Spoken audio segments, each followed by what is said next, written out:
యోహాను సువార్తలో ఉన్నాం. ప్రభు అయిన యేసును గూర్చి తెలుసుకోవడం, ఆయనను గూర్చి ధ్యానించడం ఎల్లప్పుడూ సంతోషకరమైన విషయమే.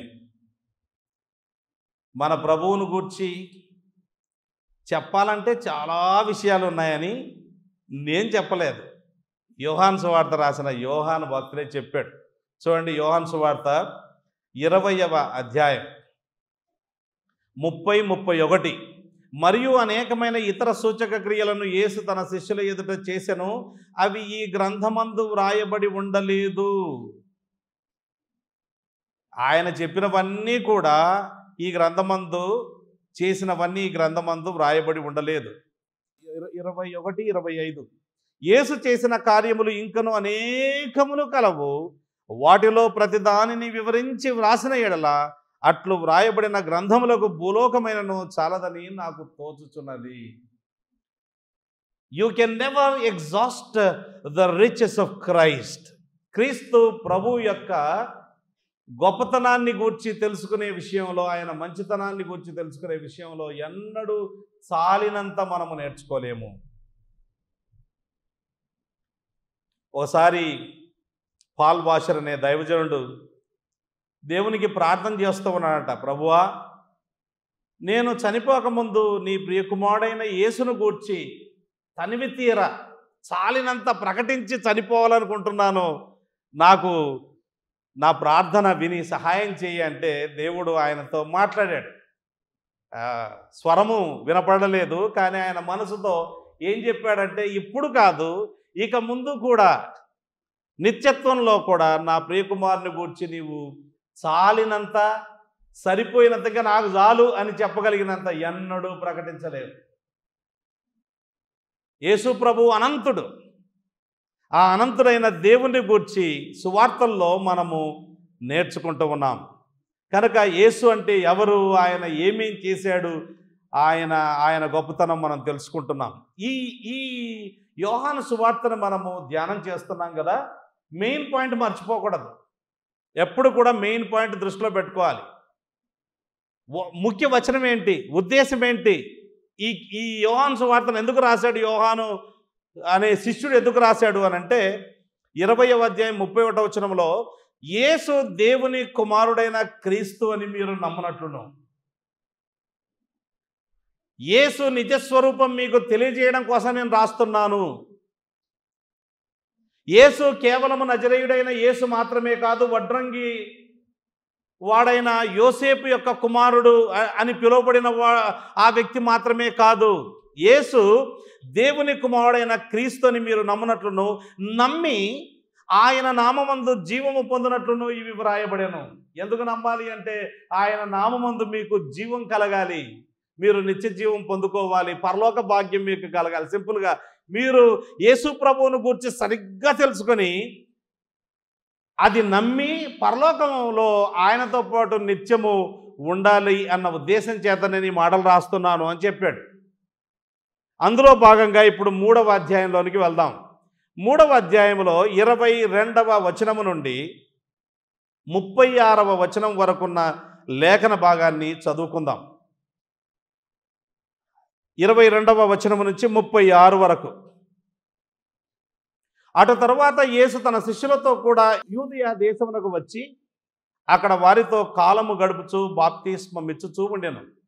యోహాను సువార్త 3వ అధ్యాయము 23వ వచనం చదువుతున్నాను ఇప్పుడు. సలీము దగ్గరనున్న ఐనోను స్థలమున నీళ్లు విస్తారముగా ఉండెను గనుక యోహాను కూడా అక్కడ బాప్తిస్మమిచ్చుచూ ఉండెను. జనులు వచ్చి బాప్తిస్మము పొందిరి. యోహాను ఇంకను చెరసాలలో వేయబడి ఉండలేదు. శుద్ధీకరణాచారమును గూర్చి యోహాను శిష్యులకు ఒక యూదునితో వివాదము పుట్టెను గనుక వారు యోహాను వద్దకు వచ్చి, బోధకుడా, ఎవడు యోర్దానుకు అవతల నీతో కూడా ఉండెనో, నీవెవని గూర్చి సాక్ష్యం ఇచ్చితివో, ఇదిగో ఆయన బాప్తిస్మమిచ్చుచున్నాడు, అందరూ ఆయన యొద్దకు వచ్చుచున్నారని అతనితో చెప్పిరి. అందుకు యోహాను ఇట్లనెను, తనకు పరలోకము నుండి అనుగ్రహింపబడితేనే గాని ఎవడును ఏమియో పొందనేరడు. నేను క్రీస్తును కాననియు ఆయన కంటే ముందుగా పంపబడిన వాడనే అనియు చెప్పినట్టు మీరే నాకు సాక్షులు. పెళ్లి కుమార్తె గలవాడు పెళ్లి కుమారుడు. అయితే నిలవబడి పెండ్లి కుమారుని స్వరము వినడి. స్నేహితుడు ఆ పెండ్లి కుమారుని స్వరము విని మిక్కిలి సంతోషించును.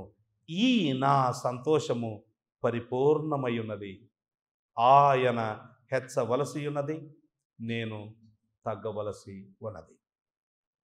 పైనుండి వచ్చువాడు అందరికి పైగా నున్నవాడు, భూమి నుండి వచ్చువాడు భూసంబంధి అయి భూసంబంధమైన సంగతులను గురించి మాట్లాడును.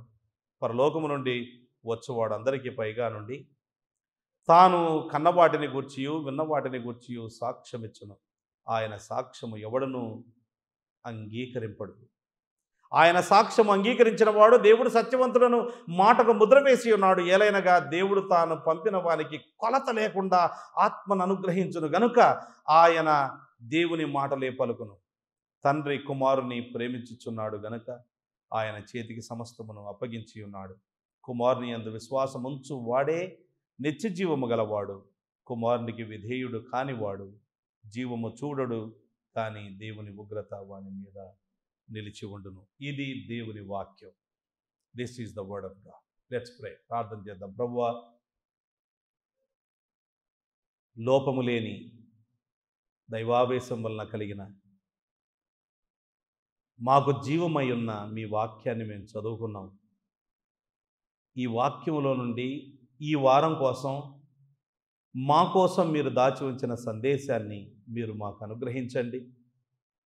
ఈ వాక్యములో లేని విషయాలు, అనవసరమైన విషయాలు నేను చెప్పకుండా వాక్యాన్ని మాత్రమే వివరించడానికి నన్ను మీ స్వాధీనంలో ఉంచుకోవాలని ప్రార్థన చేస్తూ ఉన్నాం. మీకు మహిమ కలగాలి, సమస్త మహిమ మీకే కలగాలి. అలా కలుగునట్లు సహాయం చేయండి. మీ బిడ్డలమైన మాకు క్షేమాభివృద్ధి కలగజేయండి. యేసు ప్రభు పేరట వేడుకుంటున్నాము తండ్రి. ఆమేన్. యోహాను సువార్త 3వ అధ్యాయాన్ని 2 భాగాలుగా చేసుకోవచ్చు. 1 నుంచి 21 వరకు ఒక భాగం, అంటే సింపుల్గా గుర్తుపెట్టుకోవడానికి. 22 నుంచి 36 వరకు రెండవ భాగం. మొదటి భాగంలో సువార్త సందేశం ఉంది, గాస్పుల్ మెసేజ్ ఉంది. సువార్త సందేశం అంటే సువార్త అంటే ఏంటి, యేసు ప్రభువుని నమ్ముకోవడం అంటే ఏంటి, యేసు ఎవరు, ఈ విషయాలన్నీ కూడా ఉన్నాయి. నమ్ముకుంటే ఏంటి, నమ్ముకోకపోతే ఏంటి. సువార్త సందేశం. 22 నుంచి 36 వరకు సువార్త సేవ, gospel ministry, gospel message and gospel ministry. ఇక్కడ యేసు ప్రభు యొక్క పరిచర్య, యేసు ప్రభు మార్గాన్ని సిద్ధపరచడానికి ముందుగా పంపించబడిన, దూతగా పంపించబడిన బాప్తిస్మం ఇచ్చే యోహాను యొక్క పరిచర్య మనకు కనబడుతుంది. ఈ లేఖన భాగం, మనం చదివిన ఈ లేఖన భాగం మీకు సువార్తల్లో, మిగతా సువార్తల్లో కనబడదు. మత్తయిలో కనపడదు, మార్కులో కనపడదు, లూకాలో కనపడదు. ఇది స్పెషల్. యోహాను సువార్తకు ఇది స్పెషల్. ఎప్పుడు జరిగింది ఇది అని అంటే, ఒక మాట చూడండి ఇక్కడ, యోహాను ఇంకను చెరసాలలో వేయబడి ఉండలేదు. 24. That's a very important verse. ఊరికనే రాయలేదు ఈ మాట. మత్తయి సువార్త చదివినా, మార్కు సువార్త చదివినా, లూకా సువార్త చదివినా మనకేమర్థమవుతుందంటే, యేసు ప్రభు బాప్తిసం తీసుకుంటాడు. ఆ తర్వాత ఆయన అరణ్యములోనికి కొనిపోబడి 40 రోజులు ఉపవాసం ఉండడం, సాతానుని చేత శోధించబడడం మనం చూస్తాం. ఆ తర్వాత బాప్తిసం ఇచ్చి యోహాను చెరసాల్లో వేయబడడం, యేసు ప్రభు పరిచర్య ప్రారంభించడం చూస్తాం. అంటే యేసు ప్రభువు సాతాను చేత శోధించబడిన తరువాత ఆయన చెరసాలలో వేయబడక మునుపు జరిగిన సంగతులు ఇక్కడ రాయబడ్డాయి. ఇవి ఎక్కడ రాయబడలేదు, ఇంకా మిగతా చోట ఎక్కడ లేదు. ఇది యోహాను స్పెషాలిటీ. యోహాను రాస్తూ ఉన్నాడు ఈ మాటలు. దీన్ని రకరకాలుగా స్టడీ చేయొచ్చు. సువార్త సందేశం అనే అంశాన్ని తీసుకొని, సువార్త సేవ అనే అంశాన్ని తీసుకొని ఆ విధంగా మనము స్టడీ చేయొచ్చు. కానీ 30వ వచనాన్ని ఆధారం చేసుకొని జస్ట్ 2 భాగాలుగా మనం ఈ భాగాన్ని చేసుకొని స్టడీ చేయడానికి ప్రయత్నం చేద్దాం. అదేంటంటే, ఆయన హెచ్చవలసి ఉన్నది, నేను తగ్గవలసి ఉన్నది. యోహాను అంటున్నాడు, ఆయన అంటే యేసు ప్రభు హెచ్చవలసి ఉన్నది, he must increase I must decrease. దీన్ని నేను కొంచెం ముందుది వెనక్కి ముందు చేసి చూద్దాం మనం. నేను తగ్గవలసి ఉన్నది, ఆయన హెచ్చవలసి ఉన్నది. మొదటి భాగంలో 22 నుంచి 30 వరకు యోహాను ఎలా తగ్గించుకున్నాడో మనం చూస్తాం. ఆ తర్వాత 31 నుంచి 36 వరకు యేసును ఎలా హెచ్చించాడో ఆ విషయాన్ని మనం చూడడం జరుగుతుంది. నేనెంతటి వాణ్ణి, నేను నరపుత్రుని మాత్రమే. కీర్తనల గ్రంథం 8వ కీర్తనలో మనము ఇంతకుముందు ఆరాధనలో అనుకున్నాము. నేను జ్ఞాపకం చేశాను ఆ విషయాన్ని. యెహోవా మా ప్రభువా, ఆకాశములలో నీ మహిమను కనపరచువాడా, భూమి ఎంతంతట నీ నామము ఎంత ప్రభావము గలది అంటూ అలా వివరిస్తూ ఆయన అంటాడు. ఈ విధంగా చెబుతాడు, నీ చేతి పని అయిన ఆకాశములను, నీవు చేసిన సూర్యచంద్ర నక్షత్రాదులను చూడగా, అంటే వాటిని చూసి ఆ తర్వాత మనుషుని చూశాడు. నీవు మనుష్యుని జ్ఞాపకము చేసుకున్నటకు వాడేపాటి వాడు, నీవు నరపుత్రుని దర్శించడానికి వాడేపాటి వాడు. What is man? ఎలాంటి పరిస్థితి వచ్చిందంటే, ఇప్పుడు ప్రపంచవ్యాప్తంగా దేవుని సంఘాల్లో చాలా చోట్ల, ఇప్పుడు కాదు వచ్చింది, 1960వ దశకంలోనే, అంటే 60వ ఆ దశకంలో అమెరికా దేశంలో ఒక గొప్ప భక్తుడు ఉండేవాడు. ఆయన పేరు A.W. Tozer.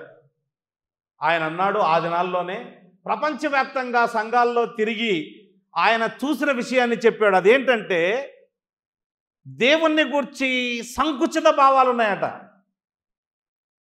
They demoted God and promoted man. మానవుని గురించి చాలా ఉన్నతంగా ఆలోచించడం జరుగుతూ ఉంది. But what is man that you are mindful of him, and the son of man that you should visit him? ఏంటంటే మానవుడు జలబస్తే తట్టుకోలేడు. ఆయనకు మనకు పోలికేంటి?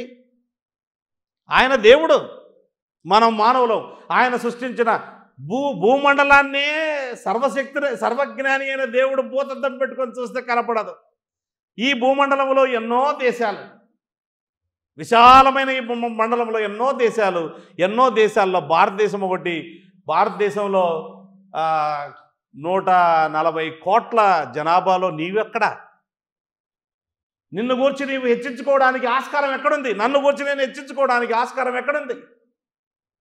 యోహాను చూసి మనం బుద్ధి తెచ్చుకోవాలి. ఆయన హెచ్చవలసి ఉన్నది, నేను తగ్గవలసి ఉన్నది. కానీ మనమేమో మనల్ని మనం హెచ్చించుకోవడం, దేవుణ్ణి తగ్గించడం జరుగుతూ ఉంది. తను తాను హెచ్చించుకునేవాడు తగ్గించబడతాడు, తను తాను తగ్గించుకునేవాడు హెచ్చించబడతాడు అని యేసు ప్రభు చెప్పడం జరిగింది. ఇక్కడ విషయం ఏంటంటే, చూడండి, సందర్భం చూద్దాం. 22వ వచనం. అటు తర్వాత అంటే ఎటు తర్వాత అనే ప్రశ్న వస్తుంది. అటు తర్వాత అంటే ఆ సంగతులు జరిగిన తర్వాత. ఏ సంగతులు? యేసు ప్రభు యెరూషలేములోనికి వెళ్ళాడు, దేవాలయాన్ని శుద్ధిపరిచాడు. అక్కడ అంతా గందరగోళం, వ్యాపారం జరుగుతుంది. దేవాలయంలో పవిత్రం చేయాల్సి వచ్చింది. ఈ క్లెన్స్ ద టెంపుల్. ఆ తర్వాత అనేకమైన సూచక్రియలు చేస్తే, సూచక్రియలు చూసి చాలామంది ఆ పండుగలో యేసు ప్రభువును నమ్ముకున్నారు. వాళ్ళ విశ్వాసము సూచక్రియల మీద ఆధారపడిన విశ్వాసమే కానీ స్వచ్ఛమైన విశ్వాసం కాదు. అంటే ఏదో ఒకటి చేస్తేనే నమ్ముతారు వాళ్ళు. వాళ్లకు యేసు ప్రభు యొక్క సిలువలో చేసిన కార్యం, అలాంటి కార్యాలు పెద్ద బుర్రకెక్కవు. యేసు ప్రభు నాకు ఏమిస్తాడు, యేసు ప్రభుని నమ్ముకుంటే, ఆ టైప్ అన్నట్టు ఈ గ్రూప్. అందుకే యేసు ప్రభు అలాంటి వారిని చేర్చుకోలేదు. ఆ గ్రూప్లో నుంచి ఒక వ్యక్తి, ఒక మహానుభావుడు వచ్చాడు. ఆయన పేరు నికోదేము. ఆ నికోదేముతో మాట్లాడిన విషయాలు అవన్నీ కూడా మనము 21వ వచనం వరకు అక్కడ ఉండే విషయాలన్నీ కూడా చూడడం జరిగింది. యెరూషలేములో జరిగాయి ఈ సంగతులు. అటు తర్వాత యేసు తన శిష్యులతో కూడా యూదయ దేశమునకు వచ్చి, యెరూషలేము కూడా యూదయ దేశంలోనే ఉంది. మ్యాప్ మీరు ఏమంటారు, ఇజ్రాయెల్ మ్యాప్ చదివితే యూదయ, సమరయ, గలిలయ, పెరయ అనేది కూడా ఉంటుంది. కానీ బట్ దాని గురించి పెద్దగా యూదయ, సమరయ, గలిలయ, బూదిగంతములు. అయితే యూదయ అనేది సదరన్ పార్ట్ ఇస్రాయెల్ దేశంలో, దక్షిణ ఇస్రాయెల్ దేశంలో ఉంటుంది. అందులోనే యెరూషలేం అనేది ఒక పట్టణం, వాళ్ళ క్యాపిటల్ సిటీ. అయితే దీని అర్థం ఏంటంటే యేసుక్రీస్తు ప్రభువు రాజధాని నగరము వీడి గ్రామీణ ప్రాంతాలకు, యూదయ ప్రాంతంలోనే గ్రామీణ ప్రాంతాలకు వెళ్ళాడు. మనము ఈ లేఖన భాగాన్ని చదివినప్పుడు మనకు అర్థమయ్యేది ఏంటంటే యెరికోకు సమీపంలోనే ఆయన యోర్దాను ప్రాంతంలో ఆయన బాప్తిస్మం ఇస్తూ ఉన్నాడు. చూడండి, తన శిష్యులతో కూడా. అప్పటికే 6 మంది శిష్యులు ఆయనను వెంబడించారు అని మనం ఇంతకుముందు 1వ అధ్యాయంలో ధ్యానం చేయడం జరిగింది. ఇంకా మిగతా వాళ్ళు కూడా శిష్యులు అవుతున్నారేమో తెలియదు, కానీ ఇప్పటికి మాత్రం ఆయన తన శిష్యులతో యూదయ దేశమునకు అంటే గ్రామీణ ప్రాంతాలకు ఆయన వెళ్ళి అక్కడ వారితో కాలము గడుపుచోనండి. ఎంతకాలం గడిపాడు అనేది ఇక్కడ లేదు, కానీ the chronology of the life of Jesus Christ మీరు అంటే యేసుప్రభు యొక్క జీవిత చరిత్రలో కాలక్రమని పట్టిక మీరు చూస్తే కనుక ఇంచుమించు 6 నెలలు యేసుక్రీస్తు ప్రభువు తన శిష్యులతో ఒంటరిగా కాలం గడిపాడు. అనేకమైన సంగతులు వారికి దేవుని రాజ్యమును గూర్చి ఆయన బోధించి మంచి శిష్యులుగా వారిని తీర్చిదిద్దుతూ ఉన్నాడు. యేసుప్రభువుకు తెలుసు ఆయన కొద్ది కాలమే సేవ చేస్తాడని, ఆయన తర్వాత ఆయన శిష్యులకు ఈ బాధ్యత అప్పగించగా వారు వెళ్ళి భూలోకాన్ని తలక్రింతలు చేయాలని ఆయన నిర్ణయం. కాబట్టి ఆ శిష్యులతో ఎక్కువ సమయాన్ని యేసుప్రభువు గడపడం జరిగింది. సరే, ఇప్పుడు వారితో కాలము గడుపుచూ బాప్తిస్మం ఇచ్చుచూ ఉండెను అనుంది. 4వ అధ్యాయంలోనికి రండి. 1వ వచనం 2వ వచనం. యోహాను కంటే యేసు ఎక్కువ మందిని శిష్యులనుగా చేసుకుని వారికి బాప్తిస్మం ఇచ్చుతున్న సంగతి పరిసయ్యులు వినిరని ప్రభువునకు తెలిసినప్పుడు ఆయన యూదయ దేశం విడిచి ఇప్పుడు గలిలయ దేశమునకు తిరిగి వెళ్ళెను. ఆయనను యేసే బాప్తిస్మం ఇయ్యలేదు కానీ ఆయన శిష్యులు ఇచ్చుచుండిరి అనుంది. ఇక్కడ వారితో కాలము గడుపుచు బాప్తిస్మం ఇచ్చుచుండెను అని అంటే ఏంటంటే ఆయన శిష్యులు ఇస్తున్నారు, ఆయన ఆమోదం తెలుపుతూ ఉన్నాడు. ఆయనే ఇస్తున్నట్టు లెక్క. ఆయన శిష్యులు ఇచ్చినా ఆయన ఇచ్చినా రెండు ఒకటే. కానీ ఆయనే బాప్తిసం అంటే నేనే ఇవ్వాలని కొంతమంది ఆ విధంగా అనుకుంటూ ఉంటారు కదా. అలా కాకుండా తన శిష్యులతో బాప్తిసం ఇప్పించాడు.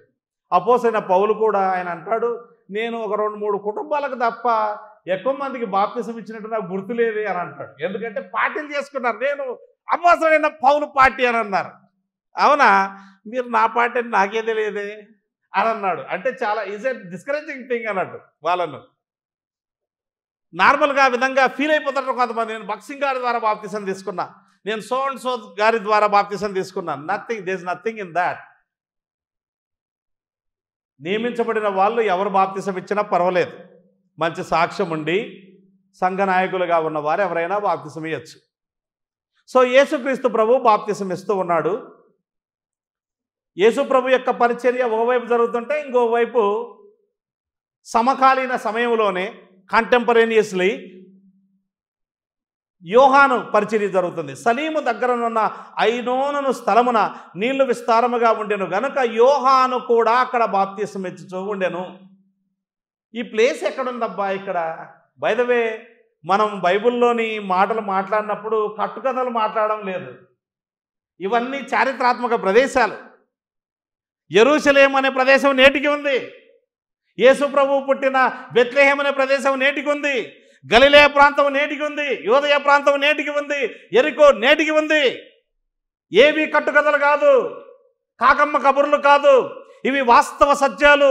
ప్రభు అయిన యేసుక్రీస్తు దేవాది దేవుడు మానవుడై నరుడుగా ఈ లోకానికి వచ్చినప్పుడు ఆయన ఈ లోకములో ఒక హిస్టారికల్ పర్సన్గా జీవించాడు. ఇవన్నీ వాస్తవాలు.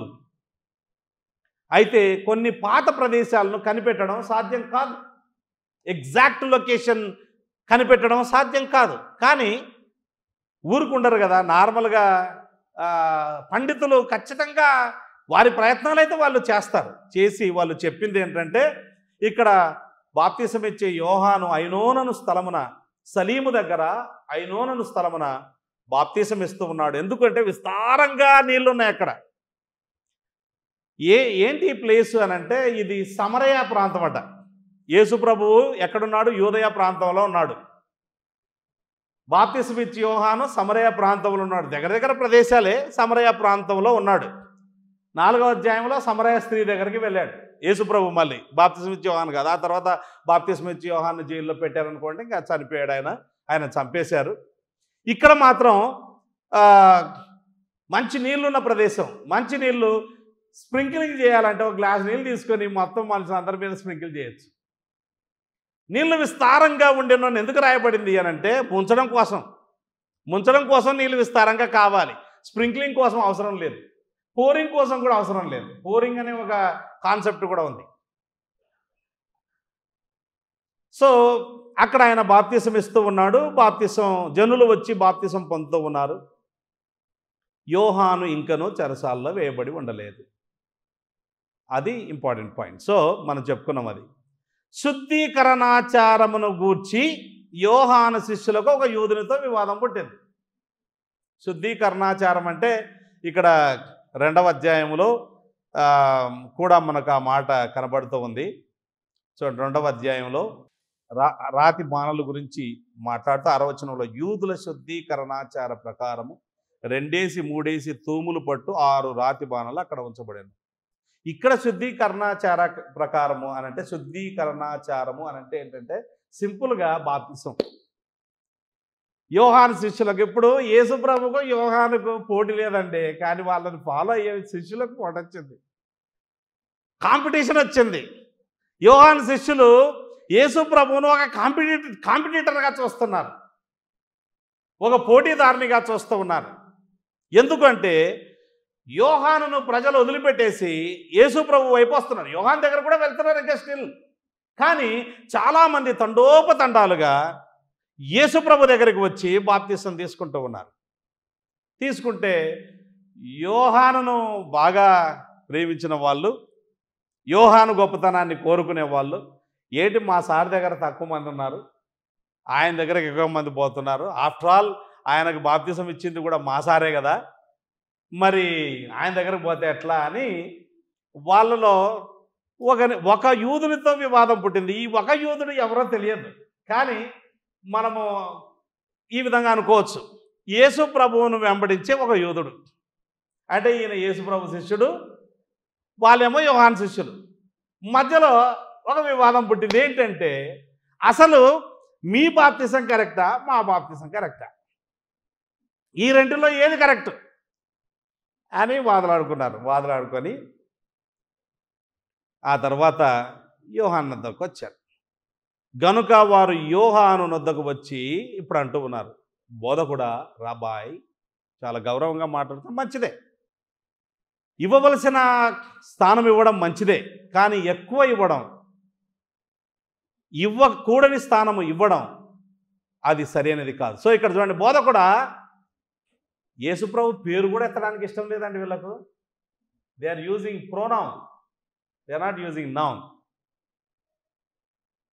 ఏమంటున్నారు చూడండి అక్కడ 25, 26, బోధకుడా, ఎవడు యోర్దానుకు అవతల నీతో కూడా ఉండేనో నీవెవని గూర్చి సాక్ష్యం ఎత్తిదివో ఇదిగో ఆయన బాప్తిస్మం ఇచ్చుచున్నాడు అంటూ దే యూజ్డ్ హైపర్బొలి అంటే అతిశయోక్తి వాడారు. అత్యుక్తి, తెలుగులో అత్యుక్తి లేదా అతిశయోక్తి అని అంటారు.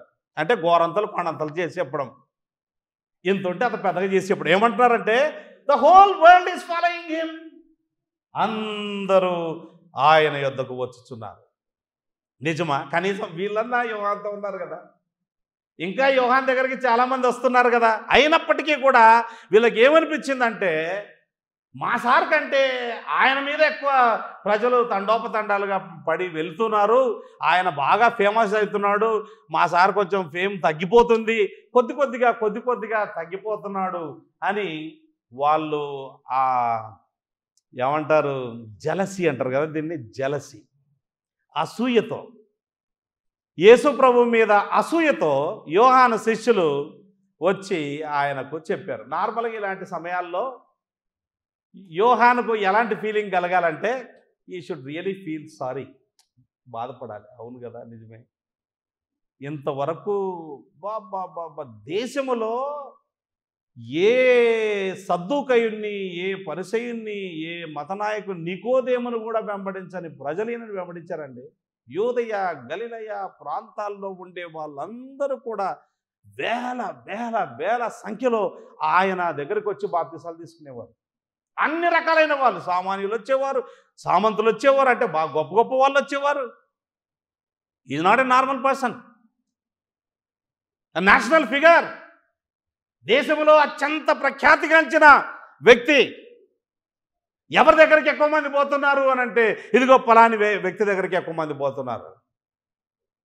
బట్ స్లోగా ఆయన పాపులారిటీ తగ్గిపోతుంది, యేసు పాపులారిటీ పెరుగుతూ ఉంది.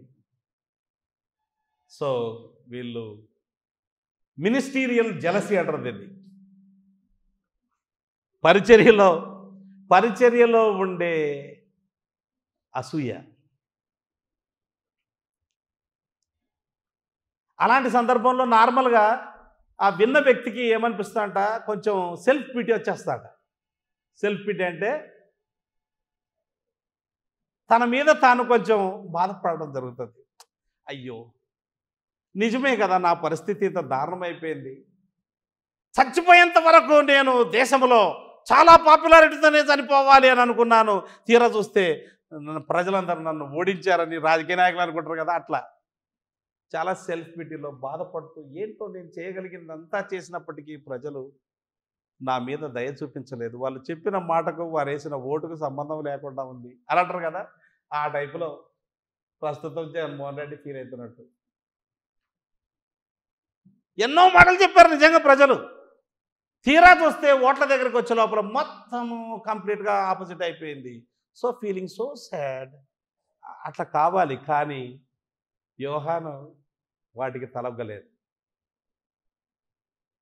యోహాను అంటున్నాడు చూడండి, అందుకు యోహాను ఇట్లా, నేను తనకు పరలోకము నుండి అనుగ్రహింపబడితేనే కానీ ఎవడునో ఏమియో పొందనేరడు. That's number 1.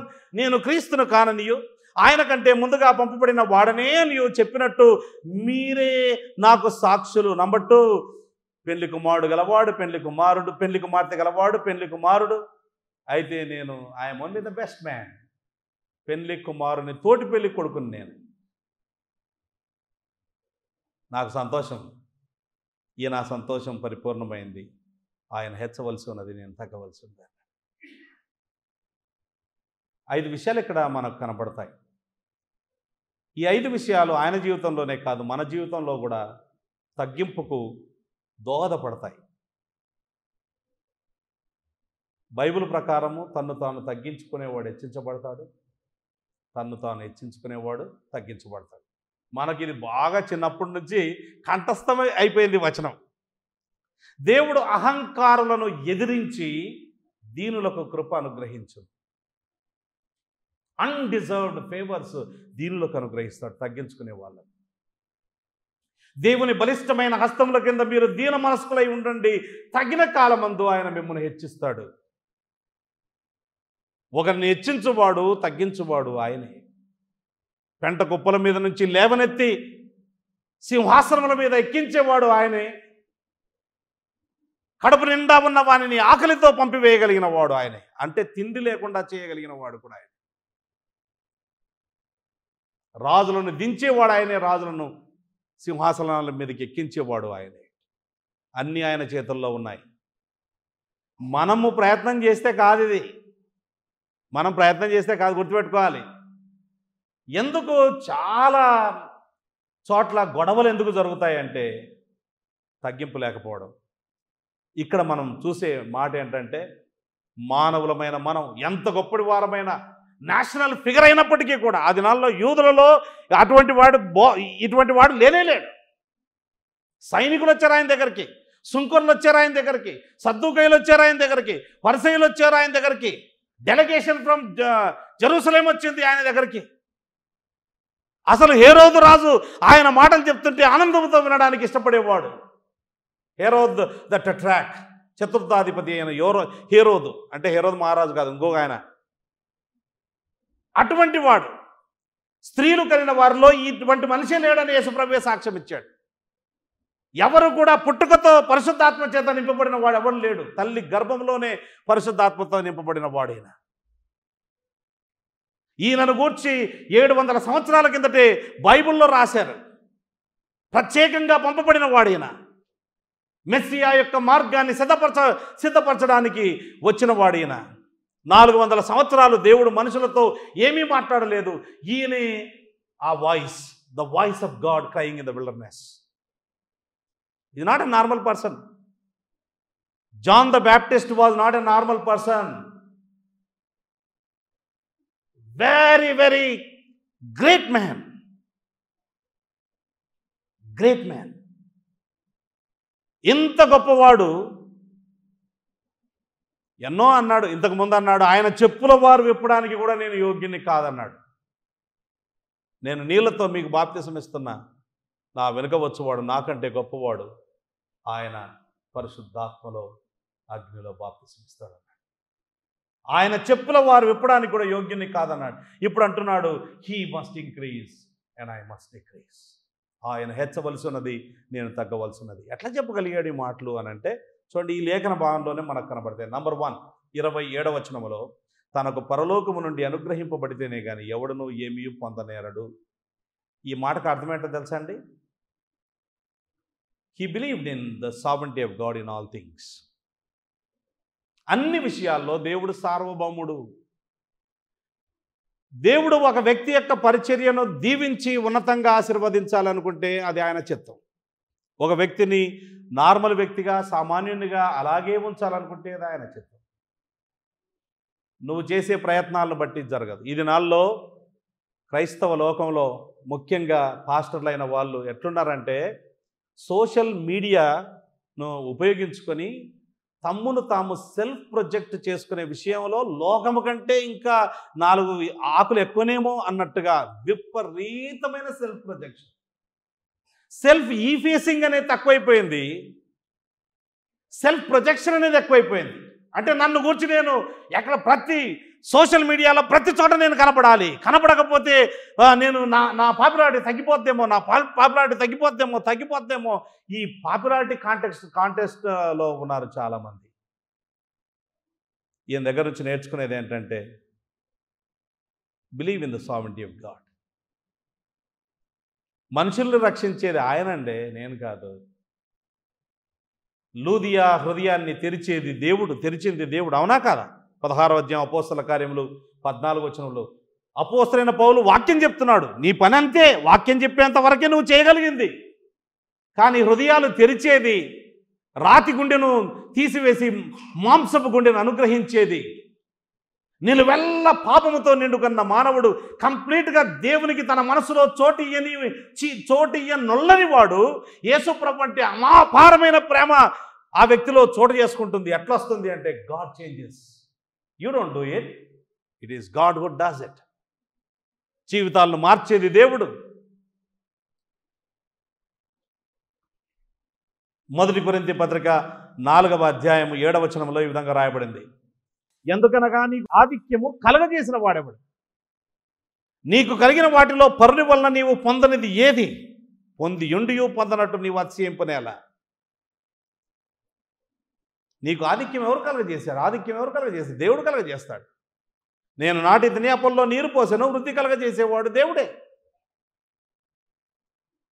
చాలామంది ఏమనుకుంటారంటే, మెగా చర్చెస్ అనుకుంటారు. ప్రపంచవ్యాప్తంగా మీకు లెక్కలు తెలియాలి. మెగా చర్చెస్ నాట్ ఈవెన్ 2% కూడా లేవు ప్రపంచవ్యాప్తంగా. మిగతావన్నీ కూడా ఇంచుమించు 100 నుంచి 250 మధ్యలోనే ఉంటాయి. 250 మంది కలిగిన సంఘాలే మెజారిటీ సంఘాలు ప్రపంచవ్యాప్తంగా. మీరు అమెరికాకైనా వెళ్ళండి, ఆస్ట్రేలియాకైనా వెళ్ళండి, లేకపోతే ఏ ఖండానికైనా వెళ్ళండి, ఏ దేశానికైనా వెళ్ళండి. ఇట్ ఈస్ చర్చ్ అంటేనే నార్మల్గా అది. ప్యూరిటన్ అంటే ప్యూరిటన్ గ్రంథకర్తలు, పాస్టర్ల గురించి నేను చెబుతూ ఉంటాను చాలాసార్లు. ఆ పేరు మీరు వింటూ ఉంటారు, ఇంగ్లీష్ ప్యూరిటన్స్ గురించి. చాలా గొప్ప వాళ్ళు. అసలు వాళ్ళు రాసిన పుస్తకాలు చదివితే మనకు కళ్ళు బయలు కమ్ముతాయి. అసలు ఏంటిది, ఎంత లోతుల్లోకి ఎలా వెళ్ళగలిగారు వీళ్ళని అనిపిస్తుంది. పశ్చాత్తాప సిద్ధాంతం అనే తెలుగులో ఒకటి ఉంది ఆ పుస్తకం. అది చదివితే చాలా విచిత్రంగా ఉంటుంది. ఎంత లోతుల్లోకి తీసుకుని వెళ్తాడు ఆయన. But he was a very simple man. Great highly educated people వాళ్ళు, but they lived in a very small country areas where 200 people 300 people మాత్రమే వాళ్ళ సంఘస్థులు. But today they are through their writings they are influencing the world. చనిపోయి 300 ఏళ్ళైంది, ఇప్పటికీ వారి ప్రభావం ఉన్నది. దేవుడు అనుకుంటే ఎవరినైనా ఎక్కడో, వాళ్ళు ఇంగ్లీష్ ప్యూరిటన్స్ వాళ్ళు అనుకుని ఉండొచ్చా, ఎక్కడో ఏ కాలంలో 300 ఏళ్ల కిందట వాళ్ళు రాసినవి ఇప్పుడు దాన్ని ప్రింట్ చేసి ప్రపంచవ్యాప్తంగా ఒక ఉద్యమం వస్తుంది అని ఎవరైనా అనుకుంటున్నారా? ఎవరు అనుకోలేదు. ఒకనికి పరలోకము నుండి అనుగ్రహించబడితేనే కానీ ఎవడునో ఏమీ పొందనేరడు. ప్రియులారా, ఇక్కడ కూర్చున్నాం మనం సంఘంలో, అందరికీ సమానమైన పనులు ఉండవు సంఘంలో, కానీ అనేకమైన పనులు చేయడానికి అవకాశాలు ఉన్నాయి.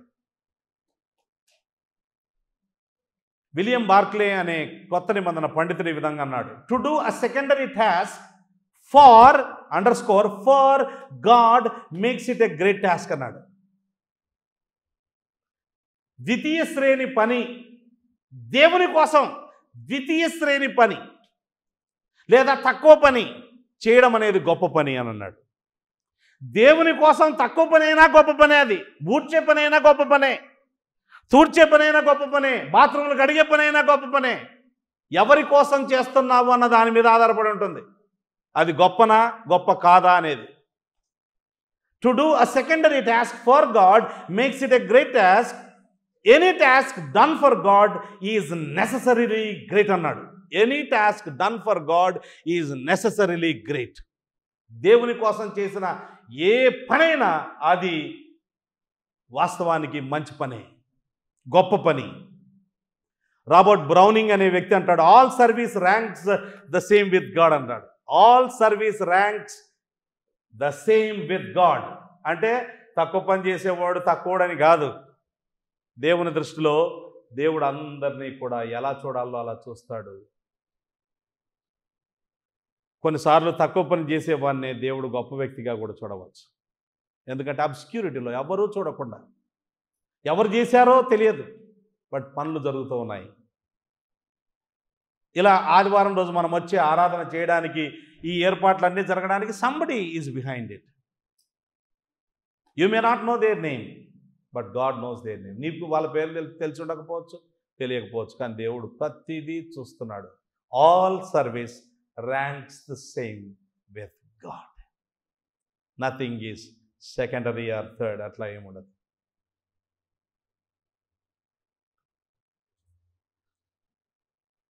నంబర్ 2, రెండవది అంటే మనము గమనించాల్సిన విషయం ఏంటంటే, సంఘంలో మన జీవితంలో తగ్గింపు రావాలి అని అంటే పోటీ పెట్టుకోవాల్సిన అవసరం లేదు. దేవుడు ఎవరికి ఇచ్చేది వాళ్ళకి ఇస్తారు. ఇప్పుడు పాస్టర్ ఐజక్ గారు పాటలు పాడతారు మంచిగా, ఐజక్ బ్రదర్ పాటలు పాడతాడు, తర్వాత ఆ బ్రదర్ పాటలు పాడతాడు, ఇలా కొంతమంది బాగా పాడతారు. మనం అందరం పాడతాం, అందరం పాడాలి, చర్చిలో ఉండే ప్రతి ఒక్కరు పాడాలి. కానీ మనం పాడేది వేరు, వాళ్ళు పాడేది వేరు. అందరూ మ్యూజిక్ వాయించాల్సిన అవసరం లేదు. నేను వాయిస్తే మీరు తట్టుకోలేరు, ఇంట్లో నుంచి ఇక్కడి నుంచి పారిపోతారు. అధికారం ఉంది కదా, ఇప్పుడు అన్నిటి మీద ఉంది మాకు అధికారం ఉంది కదా అని చేస్తే ఎట్లుంటుంది, వికారం అయిపోద్ది. దేవుడు ఎవరికి ఏమి ఇచ్చాడో అది చేస్తూ సాగిపోవడమే మన పని. మీరేం చేయగలుగుతారో దేవుని యొక్క పరిచర్యలో ఆ పని చేస్తూ సాగిపోవడమే మీ పని, అంతే. దానికి ప్రతిఫలం ఇవ్వడం అనేది దేవుని పని. అదే తగ్గింపు.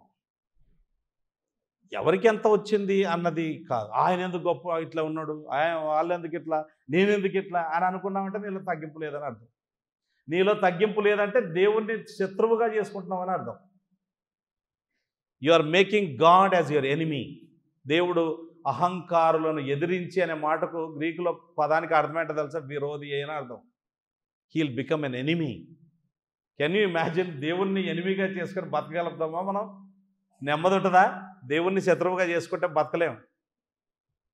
Number 2, self awareness. Self awareness 28వ వచనంలో చూడండి, నేను క్రీస్తును కాదు, ఆయన కంటే ముందుగా పంపబడిన వాడనే అని చెప్పినట్లు మీరే నాకు సాక్షులు. నా గురించి నేను ఎక్కువగా ఊహించుకోకూడదు. పాటలు రాకపోయినా ఒక ఆయన మా ఊర్లో అసలు మా జిల్లాలోనే పాటల పోటీలు పెడితే గెలుచుకొని వచ్చే అంత పాటగాళ్ళు ఉన్నారు మా దగ్గర, మా చర్చిలో, మా ఊళ్ళో. అయితే ఒక ఆయన హైదరాబాద్ నుంచి వెళ్ళాడు. ఆయనకు పాట అసలు క్రమబద్ధంగా లయబద్ధంగా పాండిక కూడా రాదు. ఎవరైనా పాటలు పాడతారంటే టక్కన లేచిపోయి పాట పాడుతున్నాడు. పాపం ఊరు ఎవరేమో లేకపోతుంటే మా నాన్న పెద్దోడు కదా, మా నాన్న ఎట్లా చేస్తాడో తెలుసు మీకు, గద్దిస్తాడు. బాబు కూర్చొనైనా నువ్వు ఏం పాడతావు, నీకంటే ఘనంగా చాలా గొప్పగా పాడేవాళ్ళు క్యాసెట్లో పాడిన వాళ్ళు ఉన్నారు ఇక్కడ. పదే ఒక్కసారి వచ్చినావు సరిపోయింది, చర్చిలోనే డైరెక్ట్గా కూర్చొని ఇంకా పాడొద్దు అని చెప్పాడు. అంటే కొంతమందికి అట్లా చెప్పాల్సి వస్తుంది. ఏం చేయాలి మరి అంటే, they have over estimation of themselves. తమ్మును గూర్చి తాము ఊహించదగిన దానికంటే, అనుకోగలిగిన దానికంటే ఎక్కువగా ఊహించుకోవడం అన్నట్టు. ఏమి లేని విస్తరాక ఎగిరేరు పడతాడు చూడండి, అట్లా ఊహించుకోదట్లా. అది తప్పు. ప్రాపర్ సెల్ఫ్ అవేర్నెస్ ఉండాలి. నిన్ను గూర్చి నీవెంత, నీ పరిస్థితి ఏంటి, ఏం చేయగలుగుతావు, ఏం చేయలేవు. సెల్ఫ్ అవేర్నెస్ ఉండి అందులోనే మనము ఉండిపోవాలి. ఇక్కడ ఆయనకు సెల్ఫ్ అవేర్నెస్ ఉంది. నేను క్రీస్తును కాదు చెప్పలేదా మీకు అప్పుడే? ఆయనకు ముందుగా పంపబడిన దూతను, నాకు ఆయనతో పోటీ ఏంటండి మీరు, ఏం పోటీ పెడుతున్నారు మీరు, సరికాదు కదా అని అంటూ ఉన్నాడు. సెల్ఫ్ అవేర్నెస్ ఉందా మనకు ఆలోచించాలి. చూడండి ఒక మాట చదువుదాం సెల్ఫ్ అవేర్నెస్ గురించి. రోమపత్రిక 12వ అధ్యాయం 3వ వచనం. 12వ అధ్యాయం 3వ వచనం. తన్ను తాను ఎంచుకొన తగిన దానికంటే ఎక్కువగా ఎంచుకొనక. అండర్లైన్ చేసుకోండి ఆ మాట. తన్ను తాను ఎంచుకొనదగిన దానికంటే ఎక్కువగా ఎంచుకొనక, దేవుడు ఒక్కొక్కనికి విభజించి ఇచ్చిన విశ్వాస పరిమాణ ప్రకారము తాను స్వస్థ బుద్ధి గలవాడగుటకై తగిన రీతిగా తన్ను ఎంచుకునవలనని నాకు అనుగ్రహింపబడిన కృపను బట్టి మీలో ఉన్న ప్రతి వానితోనూ చెప్పుచున్నాను. అంటే సెల్ఫ్ అవేర్నెస్ ఉండాలి. మీరు ఏం చేయగలుగుతారు, ఏం చేయలేరు. కొంతమంది ఏమనుకుంటారు అంటే నేనేం చేయలేను అని అనుకుంటారు. ఇలాంటి వాళ్ళు తప్పు అని రుజువు చేయడానికి అమెరికాలో సర్వే చేశారు. ఒక సగటు అమెరికా దేశస్తుడు 500 నుంచి 700 పనులు చేయగలుగుతాడట. మనం భారతీయులం కొంచెం తక్కువ వేసుకుందాం అనుకుందాం, 300 నుంచి 500 పనులు. నేను దేవుని కొరకు ఏం చేయలేను అని ఊరికే ఉండకూడదు, తప్పు. చెయ్యగలిగి ఉండి కూడా చెయ్యలేనని చెప్పడం తప్పు. ప్రాపర్ సెల్ఫ్ అవేర్నెస్ ఉండాలి. నువ్వేం చేయగలుగుతావో అది చెయ్యాలి, చెయ్యలేనిది పక్కలకు వదిలిపెట్టాలి. ఇక్కడ గ్రీకులో ఫ్రోనేబో అనే పదం వాడారు. ఫ్రోనేబో అంటే ఎంచుకొనదగిన అనే మాట, దానికి సంబంధించిన అంటే ఈక్వల్ వర్డ్స్, సమానమైన మాటలు దాదాపు 4 సార్లు ఉన్నాయి ఈ లేఖన భాగంలో. అంటే ఏంటంటే పదే చెప్తున్నాడు ఈయన.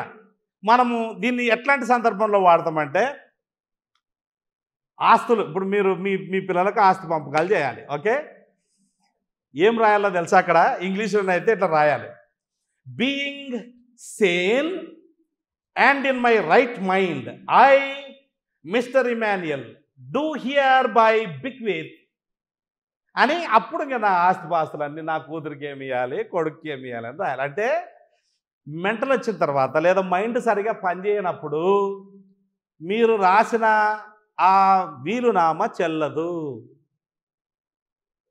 మీకు మైండ్ బాగా పనిచేసినప్పుడే వీలునామా చెల్లుతుంది. ఆ పదం వాడారు ఇక్కడ.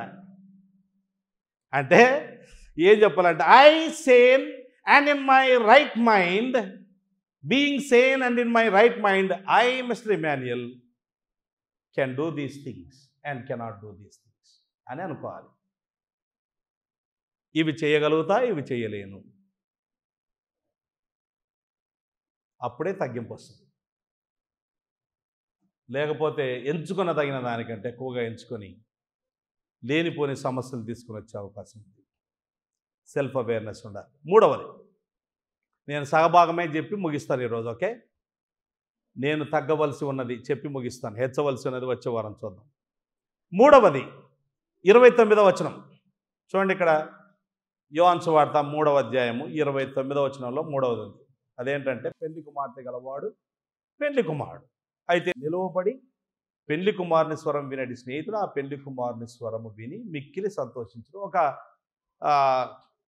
ఒక ఉపమానం చెప్తున్నాడు, అందరికీ అర్థమయ్యే ఉపమానం. వాళ్ళకు పెళ్లి కుమారుడు పెళ్లి కుమార్తె పెళ్లి కుమారుని స్నేహితుడు అంటే, మనం తెలుగులో ఇంగ్లీష్లో బెస్ట్ మ్యాన్ అంటాం కదా. బెస్ట్ మ్యాన్ అంటే పెళ్ళప్పుడు తోడి పెళ్లి కొడుకు అంటారు చూడండి, అట్లా తోడి పెళ్లి కొడుకు తోడి పెళ్లి కూతురు టైప్లో. ఇక్కడ ఆయన ఏమంటున్నాడంటే, అయ్యా నా శిష్యులారా, నేను పెళ్లి కొడుకు కాదు, నేను పెళ్లి కొడుకు స్నేహితుని మాత్రమే. పెళ్లి కుమార్తె ఎవరు? ఆయన వెంట వెళ్తున్న విశ్వాసులు, నిజమైన విశ్వాసులు. ఆ నిజమైన విశ్వాసులందరూ కూడా తండోపతండాలుగా ఆయన దగ్గరికి వెళ్తున్నారంటే మరి ఆయన దగ్గరికి వెళ్ళాలి. అదే నా పర్పస్, నా జీవిత ధ్యేయం కూడా అదే. మనుషులందరినీ ఆయన దగ్గరికి నడిపించడమే నా జీవిత ధ్యేయం. ఇదిగో లోక పాపములు మోసుకొని పోవు దేవుని గొర్రె పిల్ల. నేనే కదా చెప్పిందా మాట, 2 సార్లు చెప్పలేదా?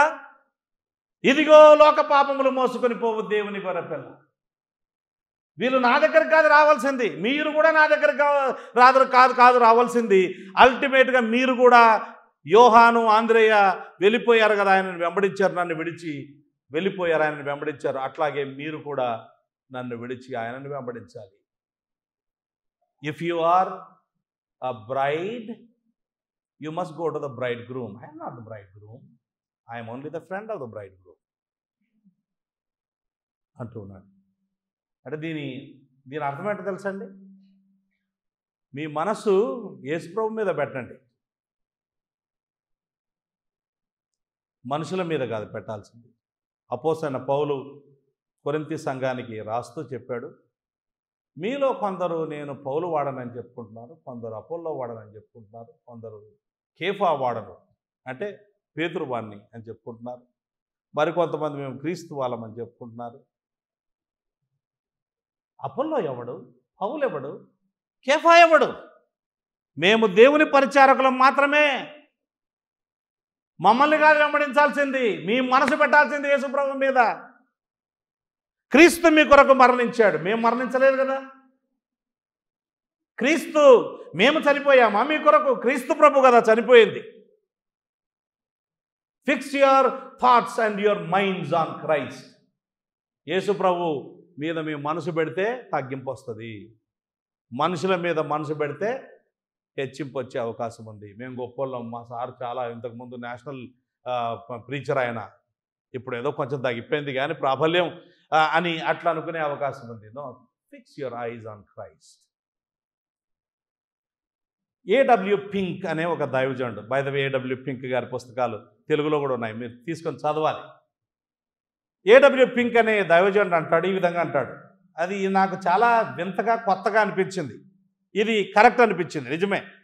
చూడండి, humility is not the product of direct cultivation, rather it is a by product అన్నాడు.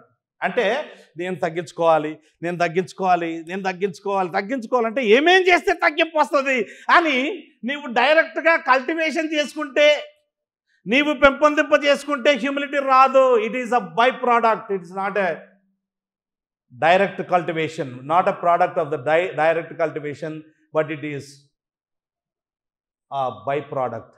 ఎట్లా బై ప్రోడక్ట్ అంటే, the more I try to be humble, the less shall I attain అంటూ హ్యూమిలిటీ. ఎంత తగ్గించుకోవడానికి ప్రయత్నం చేస్తే అంత తగ్గింపు నా దగ్గర నుంచి దూరం అయింది. బట్ అయితే if I am truly occupied with that one who was meek and lowly in heart, నేను సాత్వికుడను దీన మనస్సు కలిగిన వాడను అని ఎవరు చెప్పారో ఆయన మీద కనుక నేను మనసు పెడితే, నా మనసంతా ఆయన చేత నింపబడితే, అంటే యేసుప్రభువే కదా మాట చెప్పింది మత్తయి సువార్త 11వ అధ్యాయంలో, నేను సాత్వికుడను దీన మనస్సు గలవాడిని అని అన్నాడు. ఆయన మీద if I'm preoccupied with him, if I'm constantly beholding his glory in the mirror of God's word, దేవుని వాక్యము అనే ఈ అద్దములో యేసు ప్రభు యొక్క మహిమను నేను పదే పదే చూస్తే,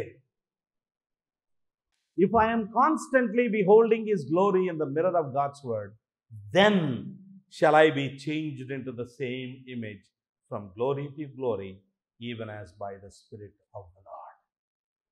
2 కొరింథీ పత్రిక 3:18 ప్రకారం పరిశుద్ధాత్మ దేవుని సహాయము చేత మహిమ నుండి అధిక మహిమలోనికి, క్రీస్తు సారూప్యంలోనికి నేను వెళ్ళడం జరుగుతుంది.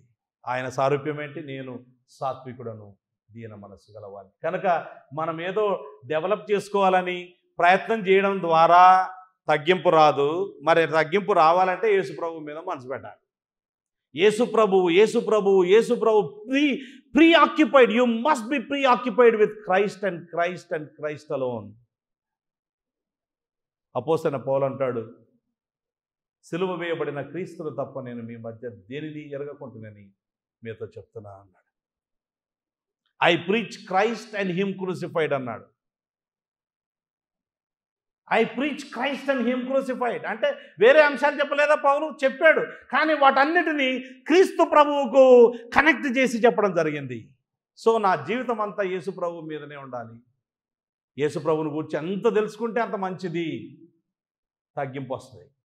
దేవుని వాక్యం అనే అద్దములో యేసు ప్రభు యొక్క మహత్యాన్ని, ఆయన మహిమను మనము చూసే కొద్దీ ఆయన సారూప్యంలోనికి మనం వెళ్తాం. That's number 3. నంబర్ 4, 30. ఆయన హెచ్చవలసి ఉన్నది, నేను తగ్గవలసి ఉన్నది అని అన్నాడు కదా. అందులో మనం ఏం చూస్తామంటే, ఓ మాట చూడండి 29లో, ఈ నా సంతోషము పరిపూర్ణమై ఉన్నది. నీ సంతోషం దేని మీద ఉంది? యోహాను సంతోషం దేని మీద ఉంది అంటే, యేసు ప్రభు దగ్గరకి ఇతరులను నడిపించడంలో ఆయన సంతోషం ఉంది అంతే. నాకు మనుషుల్ని, నాకు శిష్యులను తయారు చేసుకోవడం కోసం ఈ విషయంలో నాకు సంతోషం లేదు. ఆయనకు శిష్యులను తయారు చేయడంలో నాకు సంతోషం ఉంది. ఈ నా సంతోషం పరిపూర్ణమైంది అంటున్నాడు. I'm happy. I'm the friend of the bride groom. పెళ్లి కుమారుని స్నేహితుడిని నేను.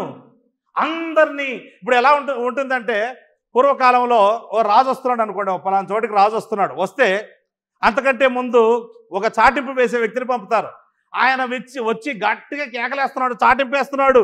రాజు వస్తాడు. రాజు వచ్చినప్పుడు మీరు ఇలా చెప్పాలి, రాజు చిరంజీవి ఎగును గాక అని మీరు పలకాలి, కేకలేయాలి అని ఆ విధంగా చెబుతూ ఉండగానే రాజు తన సైన్యంతో వచ్చేసాడు. వస్తే ఈయన చుట్టూ అప్పుడు వరకు ఈయన కేకలేస్తున్నాడు కదా, చెప్తున్నాడు కదా, కేకలేస్తున్నాడు. ఈయన చుట్టూ ఉండే గుంపు అంతా కలిసి, మనుషులందరూ కలిసి రాజు వైపు వెళ్ళారు. వెళ్తే ఇప్పుడు ఈయన ఫీల్ కావాలా? ఫీల్ కాకూడదు. అదే ఈయన పర్పస్. ఈయన పర్పస్ ఏంటి? రాజు దగ్గరికి మనుషులను ఆకర్షించడం, రాజును గౌరవించేటట్టుగా, గణపరిచేటట్టుగా చేయడమే ఈయన పర్పస్, ఈయన జీవితంలో ఉద్దేశం. కనుక మనం ఆ విషయం మర్చిపోకూడదు. క్రీస్తు యొద్దకు ఇతరులను నడిపించడంలో మన సంతోషం ఉండాలి. Where is your Joy? నీ సంతోషం దేని మీద ఉంది? మెటీరియల్ పొజెషన్స్ మీద ఉందా? అంటే ఎక్కువ ధనం సంపాదించుకోవాలి, ఇల్లు సంపాదించుకోవాలి, ఆస్తిపాస్తులు సంపాదించుకోవాలి, అందులో నా సంతోషం ఉంది. లేదా పేరు ప్రతిష్టలు సంపాదించుకోవాలి. ఇమ్మాన్యుల్ అంటే ఎవరో తెలుసా? లేకపోతే సో అంటే ఎవరు? తరతరాలు నా పేరు చెప్పుకోవాలి. ఎవడు చెప్పుకోడు, 3 రోజులకు మర్చిపోతారు తెలుసా? 3 రోజులు తరతరాలు ఎవడు జ్ఞాపకం చేసు? పెద్ద వాళ్ళే జ్ఞాపకం చేసుకోవట్లేదు. తరతరాలు 3 రోజులకు మర్చిపోతారు. మనలాంటి వాళ్ళు అయితే మరుసటి రోజే మర్చిపోతారు. You are not here to create records. నేను రికార్డ్ బ్రేక్ చేయాలా? బ్రేక్ చేస్తే ఏంటంటే వేరేవాడు వచ్చి ఇంకోడు రికార్డ్ బ్రేక్ చేస్తారు. నీ రికార్డు ఎవరిది కుదురుగా ఉండదు. ఓసారట ఒక ఆయన, గొప్ప దైవజనుడు అమెరికాలో, ఆయన పేరు జేమ్స్ డాబ్సన్. ఆయన అమెరికాలో రాజకీయ నాయకులకు సలహాదారునిగా ఉంటాడు, క్రిస్టియన్ కౌన్సిలర్, బిగ్ మ్యాన్. ఓసారి ఆయనకు ఒక గిఫ్ట్ వచ్చింది. ఏంటి అని అంటే, గిఫ్ట్ తెరిచి చూస్తే ఎప్పుడో చిన్నప్పుడు స్కూల్లో ఆయన గేమ్స్ ఆడినప్పుడు, ఫుట్బాల్ అవి ఆడతారు కదా, ఆయనకు ఒక షీల్డ్ వచ్చింది ఆయన పేరు మీద. అది పంపించారు. పంపించిన వాడు ఏం రాశాడంటే జేమ్స్ డాబ్సన్ అని ఉంది. అందరికీ తెలుసు, దేశం అంతా తెలుసు. జేమ్స్ డాబ్సన్ దీన్ని చెత్తకుండలో పడేశారండి. మీ స్కూలు కొంచెం క్లీన్ చేసేటప్పుడు పాతవన్నీ పనికిరావన్నీ తీసి అన్ని మొత్తం షీల్డ్లన్నీ తీసి చెత్తలో పడేశారట. ఆ చెత్త ఎరుకునేవాడు జేమ్స్ రాబ్సన్ పేరు చూసి మీ పేరున్నందువల్ల మీకు పంపిస్తున్నాను అన్నాడు. అర్థమైందా అండి? This will be our situation. మన జాయ్ ఈ లోకంలో పేరు ప్రతిష్టలు సంపాదించడంలో కాదు, అచీవ్మెంట్స్. నేనంటూ ఒకటి సాధించాలి, చూపించాలి. నువ్వు ఏం చూపిస్తావు? ఏమీ లేదు నీ అచీవ్మెంట్స్లో. Somebody else will do better than that. ఊరికే సంతోషం అని పెంచుకుంటుండాలి. ఏమొస్తుంది దాంట్లో? Pleasure, entertainment is my Joy.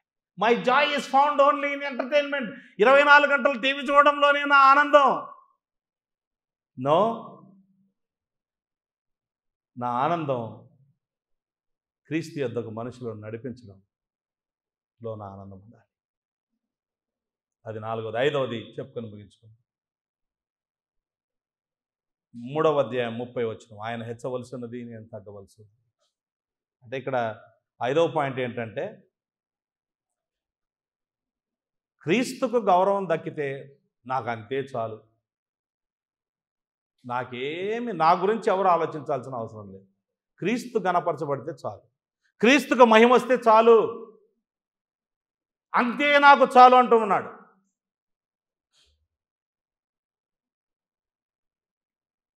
William Carey మన దేశానికి, ఇంగ్లాండ్ దేశం నుంచి మన దేశానికి మిషనరీగా వచ్చి బహుసేవలు అందించాడు. ఈరోజు తెలుగులో బైబిల్ చదువుతున్నామంటే ఆయన చొరవ. తర్జుమా చేయడానికి ఆయన కారకుడు. అనేక భాషలు, భారతీయ భాషల్లోకి తర్జుమా చేయడానికి ఆయన కారకుడు. ఇంకా చాలా ఉన్నాయి ఆయన గురించి చెప్పుకోవాలంటే. ఆయన మరణశయ్య మీద ఉన్నాడు, అంటే లాస్ట్ స్టేజ్లో ఉన్నాడు. ఓ స్నేహితుడు వచ్చాడు తన దగ్గరికి. ఆ స్నేహితునితో చెప్పిన లాస్ట్ మాటలు ఆయన, విలియం కేరీ చనిపోయిన తర్వాత విలియం కేరీ గురించి మాట్లాడకండి, విలియం కేరీ రక్షకుని గురించి మాట్లాడండి అన్నాడు. నేను చనిపోయిన తర్వాత నా గురించి మాట్లాడొద్దు. విలియం కేరీ అది సాధించాడు, ఇది సాధించాడు, ఇంత గొప్పోడు, అంత గొప్పోడు. నా రక్షకుని గొప్పతనాన్ని గుర్తించాలి. ఆయనకు మహిమ వస్తే చాలు, అదే నా జీవితం. అందులోనే నాకు సంతోషం. ఆయనకు మహిమ వస్తే నాకు సంతోషం, ఆయనకు మహిమ రాకపోతే నాకు దుఃఖం. ఆయన హెచ్చవలసి ఉన్నది, ఆయన హెచ్చవలసి ఉన్నది. ప్రియమైన వారలారా, యోహాను భక్తుని జీవితంలో నుంచి మనం నేర్చుకునే పాఠం ఏంటంటే, మనం తగ్గించుకోవాలంటే మనం 5 విషయాలు జ్ఞాపకం పెట్టుకోవాలి. 1, మన హెచ్చింపు, మన తగ్గింపు దేవుని చేతుల్లో ఉంటుంది. దేవుడు నీకు మంచి మంచి పాటలు పాడే ఆ టాలెంట్ ఇవ్వాలా లేదా అనేది ఆయన డిసైడ్ చేస్తాడు. మీ తల్లిదండ్రులు డిసైడ్ చేశారా? కాదు, ఆయన డిసైడ్ చేశాడు. ఒకనికి పరలోకం నుండి అనుగ్రహించబడితేనే కానీ ఎవడునూ ఏమీ చేయలేడు. Believe in it. ఈ మాట నమ్ముదాం. 2వది, సెల్ఫ్ అవేర్నెస్ ఉండాలి. తగ్గింపు కావాలంటే మనం ఎవరము, మన స్థితి ఏంటి, ఏం చేయగలుగుతాము, ఏం చేయలేము అనేది ఉండాలి. 3వది, మన మనస్సు యేసు ప్రభు మీద పెట్టాలి. అప్పుడే తగ్గింపు వస్తుంది. Fix your eyes on Christ.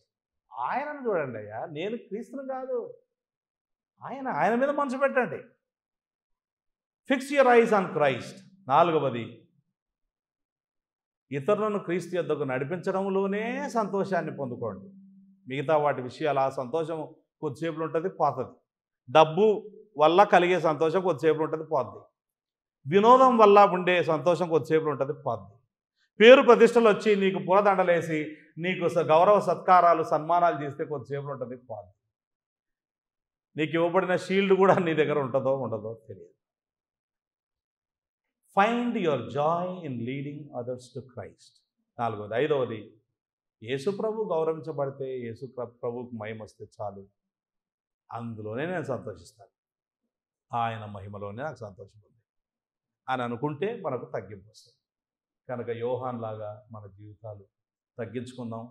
పోటీ మనస్తత్వం అవసరం లేదు. ఎవరైనా మనల్ని రేపి పోటీ పెట్టినా పోటీ పడకండి. మన మీద కొంతమందికి మనకంటే ఎక్కువ ఇంట్రెస్ట్ ఉంటుంది. వాళ్ళు వచ్చి పోటీలు పెడతారు. ఆయన కంటే నువ్వు గొప్ప కదా, నువ్వుకంటే ఇవే తక్కువ సార్, అని అంటే ఓ ఫీల్ అయిపోవద్దు. ఏం కాదు అట్లా. You don't feel. ఓకే, నువ్వేం తక్కువ సిస్టర్ అని అన్నారు అనుకోండి, ఏం ఫీల్ కావద్దు. సెల్ఫ్ పిటీలోనికి వెళ్ళిపోవద్దు. ఏం అవసరం లేదు. దేవుడు నిన్ను హెచ్చించాలనుకుంటే ఎవడు తగ్గించలేడు. దేవుడు తొక్కేస్తే మాత్రం ఎవడు పైకి తీసుకురాలేడుగా. నువ్వు ఎంతైనా ప్రయత్నం చేసుకో, పైకి రాలేవు. అది ఆయన చేతుల్లో ఉంటుంది. తూర్పు నుండి ఏనను, పడమటి నుండి ఏనను, అరణ్యం నుండి ఏనను ఒకనికి హెచ్చు కలగదు. యెహోవా ఒకరిని హెచ్చించును, యెహోవా ఒకరిని తగ్గించును. టైం తగిన కాలమందు ఆయన మిమ్మల్ని హెచ్చించున్నట్లు ఆయన హస్తముల క్రింద దీన మనస్కులై ఉండండి. ఆయన మాట వెనక్కి తీసుకుంటాడా? నెవర్. చెప్పాడు ఆయన, అంతే. తగిన కాలమందు హెచ్చిస్తాను. నీవు ఇప్పుడు ప్రస్తుతం దీన మనస్సు కూడా పోయి ఉండాలి, దీన మనస్కురాలపై ఉండాలి అని అంటే ఎస్ లార్డ్, యా అనాలి. అంతే. కళ్ళు మూసుకోండి, ప్రార్థన చేసుకుందాం.